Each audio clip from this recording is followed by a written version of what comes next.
এই ধরনের ভিডিও দেখতে চ্যানেলটিকে লাইক, কমেন্ট, সকাল সাবস্ক্রাইব হয়ে করে পাশে থাকুন। যায়। আর এখানে রাধা বলতে থাকে, হ্যাঁ, সারা রাত জেগেছিলাম, একটুকু ঘুম হয়নি। এই গুড্ডুর বাবাটা তো আমাকে ভয়ও দেখালো না। আমার মনে হচ্ছে ও নিজেই ভয় পেয়ে গেছে, আমাকে কি ভয় দেখাবে। এবার ওকে মানতেই হলো যে আমিও আগের মতো আর ভীতু নই, এখন আমি অনেক স্মার্ট হয়ে গেছি, ঠিক আছে, আমি আর ভয় পাই না। যাই, আমি আমার সংসারের কাজকর্মগুলো করে ফেলি। তখনই রাধার স্বামী উঠে পড়ে ঘুম থেকে। আরে রাধা মনে করছে আমি ওকে ভয় দেখাইনি আর ও জিতে গেছে, কিন্তু এটা কখনোই হতে পারে না। ওকে তো আমি ভয় দেখাবো আজকে।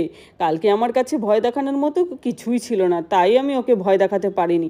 ওকে আজকে আমি বলবো কি যে তুমি জিতে গেছো, তারপরে গিফট আনার নাম করে ওর জন্য এমন ভয়ের কিছু একটা আনবো যেটা দেখেও চমকে যাবে। আরে কি গো গুড্ডুর বাবা, তুমি তো কালকে আমাকে ভয়ই দেখালে না। তুমি যে বললে আমাকে ভয় দেখাবে তুমি, তার মানে আমি জিতে গেছি। তুমি তো আমাকে ভয়ই দেখাওনি।